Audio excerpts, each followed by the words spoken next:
Nobody that accelerates like he does on a climb. Michele Scarponi, very good, but he couldn't even match the acceleration. Took him a while to get there. That's John Gaudret, or AG2R, just ahead of this group, as Contador and Ruano are under 3K left now. I do not see Gaudret getting away from that group. Look at the gap. It's up to almost 1 minute. Wow. So Contador looks like he's in position to go into the rest day wearing the pink jersey with the overall lead. Perhaps a big gap back to the other GC riders, and the big mountain still to come in the final 2 weeks of this year's Giro. This is such a big gap for Contador right now that it's almost going to be impossible for anybody else to even vie for the race win. If he gets to the finish line and gets a time bonus, he could have a minute 30 over the next best guy. And the thing about all the big mountains in the final week is Gaudret tries to hang on off the front. Yes, they are decisive stages, but the problem is if you give Contador too much time now, you're not going to be able to bring it back on those stages. You're going to have to just hope that Contador has some kind of disastrous day. That's the only way you would bring it back. You wouldn't get it just by outriding him. It would have to be a bad day. Kreuziger now is hit out. He's decided it's time to go. He's got to limit the loss here. The gap up to almost a minute, coming down on the final 2K. Roman Kreuziger comes to the front, followed by Gaudret. Scarponi is way back. His teammate is ahead. Primoslav Niemiec is the second in the line here for Lampre, followed by Vincenzo Nibali, then Scarponi. Niemiec's a great hire for the Lampre team. First year on the squad, and look at all the work he's been doing, and he's pulling back Kreuziger now. What are these guys thinking right now? How much time do they have to, how much time do they have to stay within Contador to still have some kind of sense of belief? You always have to believe, but honestly, they know that they're outclassed here today. And they know that Contador is so good. He can time trial well. He can gain time. It seems almost at will on these mountains.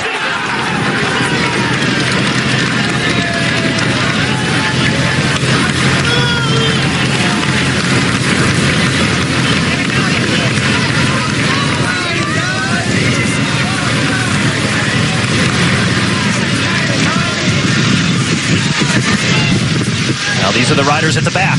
The riders that have done the work and now struggling. That's the last we'll be seeing of Niemiec in this group. Now the flag's starting to blow, so more wind at the top. That's always a concern when you get to the top of the volcano. The wind can pick up. It can be very gusty. That's Kirienka now riding for Movistar and trying to do tempo for his teammates, but guys kind of coming apart. Now these two gaps. These two, Contador and Ruano, inside the final 2K. Ruano has not taken a pull. Remember, it does have a little bit of a downhill when they get to 1K to go, and then it kind of sort of bumps around, and there's an uphill for the final 250 meters after a hairpin left turn.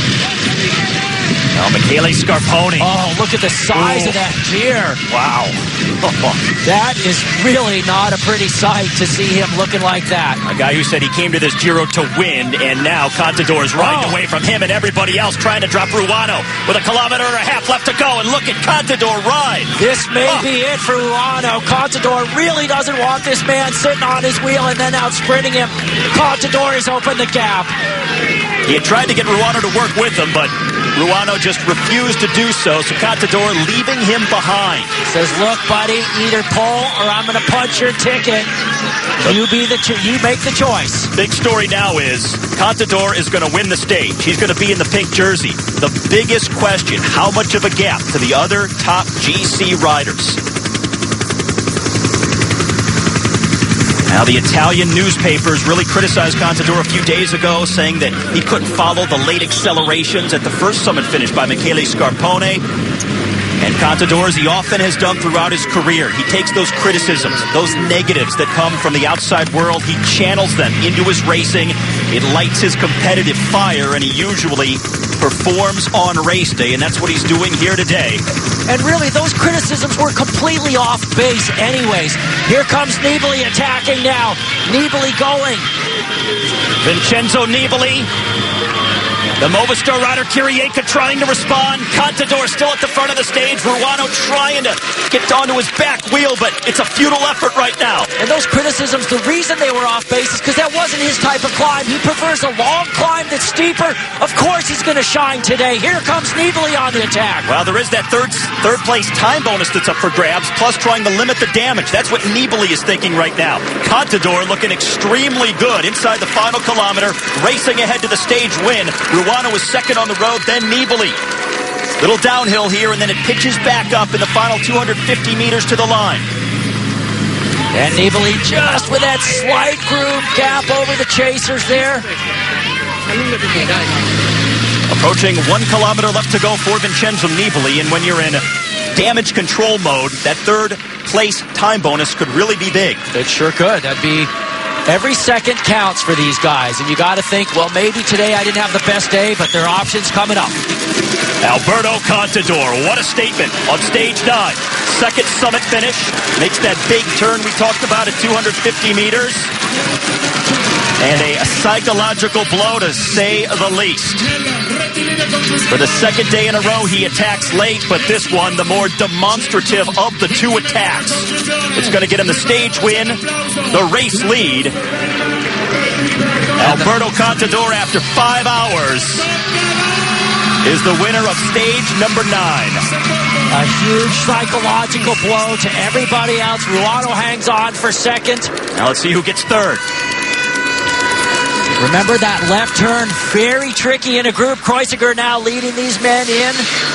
Nibali been brought back into this group. Kreuziger, Garzelli, Kirienka, Nibali. Now the clock is counting. 8-second time bonus on the line here for whoever crosses third. Ruano has already made it across in second. Garzelli looks like he's going to lead him through. Look at how tight this corner is. And that last uphill kick, Garzelli with a nice acceleration. Nibali on the left, also gunning for it. Now Stefano Garzelli trying to hang on. Nibali coming around him. Over 45 seconds already passed since Contador crossed the line. And it looks like Garzelli maybe just inched out Nibali for third. But that is just inside of 1 minute back of Contador, the winner of the stage on the climb to Mount Etna. Boy, oh boy. The most animated day of racing so far. Alberto Contador, the big blow on stage 9. 2011 edition, looking pretty good. I mean, when Contador wants to go, it's almost like nobody can go with him. We're seeing right in front of our eyes why he's won the last 5 Grand Tours he's participated in. He's got everything it takes. He's got those accelerations on the climbs, and then he can still hold it after he puts in that massive acceleration, and no one else can do that. And this is just the second summit finish. The big mountains are still to come, and when he launched that initial acceleration, Scarpone matched him for a brief period of time. Scarpone eventually fell off the pace, but nobody else even chased Contador at that point. And it really, I mean, the race is far from over. We're only 9 days in. There are a lot of summit finishes to go. But today already makes it look like it's Contador's to lose, and everybody else has to scramble and figure out how the heck they can beat that guy after the end of these races. All right, well, a lot of action inside the final few kilometers, but let's take you back a little bit and show you how today unfolded. 2 times up Mount Etna, largest active volcano in Europe, and a large group of 9 men. Largest breakaway group at the Giro so far this year, establishing the early tone to the race. And that group setting a very nice pace, which kept everybody above what was expected, including the pink jersey of the man who later on would be dropped. Peter Veining of Rabobank, riding alongside Vincenzo Nibali for a while. And Alberto Contador, at this point, just sort of biding his time, riding along in the field. There was a lot of that today, even on the final climb. Nobody showing that they were going to go for it. And then that 9-man breakaway would come apart, and it would be reduced to a group of just 4. And this was inside the final 15K, where eventually the pink jersey of Peter Veining could not follow any longer. He was done, and he knew that his 4-day run in the pink jersey would also come to an end. The last man from that breakaway, Jan Bakelants, looked like he still had some bit of a chance if the guys were tactical behind, but then Contador really lit up the race. First big move by a GC contender on the day, Alberto Contador. launching from the field, looking over to see who would come, and at first it was Scarponi. And Scarponi struggled a bit to get across, but you were wondering just how much that took out of him to make it up to Contador, and it wasn't long before we found out it took a lot out of him. As Contador would drop Scarponi, Jose Ruano of Androni Giocattoli had attacked earlier, so he was already up the road when Contador attacked, and he got onto the back wheel of Alberto. And then they come up and pass Jan Bacalans, the last rider from the day's 9-man breakaway. Just about 3.5 miles to the summit for that, and Contador finally goes alone from Ruano, who refused to do any work. Contador pulling away. And the final couple of kilometers, Vincenzo Nibali from a very reduced group of GC contenders trying to ride into third place and perhaps get himself a time bonus to minimize the damage. But it would not be, as they brought him back, and it ended up being a select group behind. Contador riding in solo and barely looking like he broke a sweat.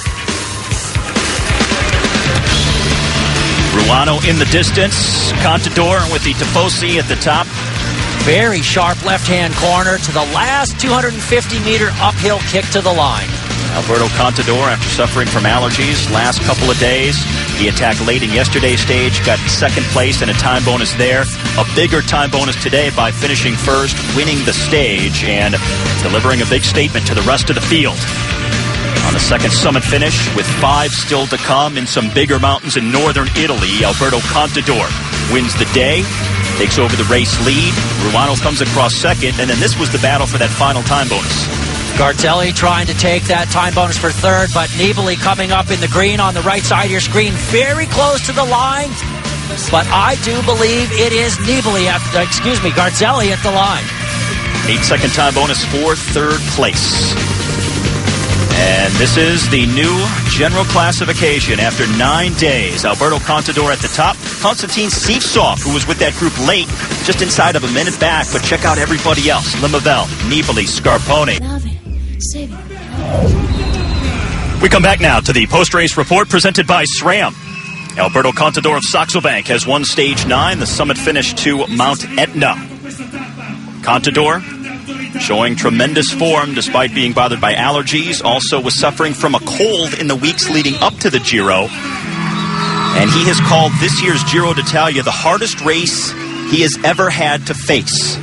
But after only 9 days, he's really grabbed it around the throat and taken control. It really shows just how incredibly talented he is through all of the tribulations that have been going on in his life, all the struggles, the cloud hanging over him. He still has that mental toughness to be at his best on the bike.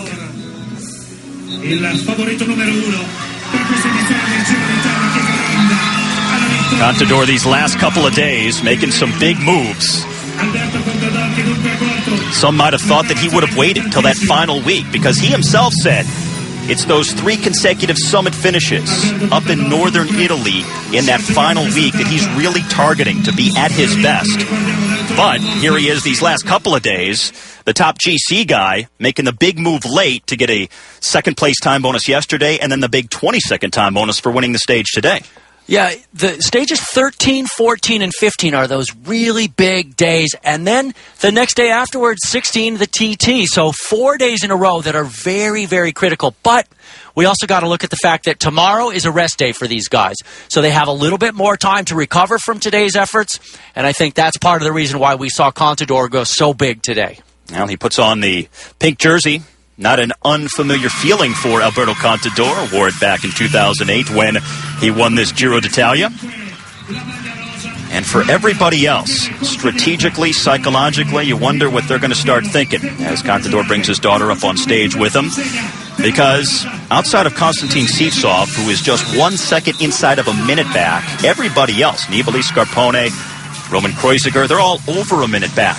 Contador is obviously good in the mountains. He's maybe the best time trialist in the field. Where are they going to take back time? It's going to be really tough. I mean, honestly, with his allergy situation, today was a really good day for that because they were in all these lava fields, so there wouldn't be as much pollen. But he's certainly pleased to be in the pink jersey, and I don't know where they're going to take time. They're certainly not going to out-climb the man. They're not going to out-time trial him, so they're going to have to look for other opportunities, big breakaway moves, and just go for broke. And I'm going to have to hope that Contador just has a bad day. And here at the Grand Tours, he has shown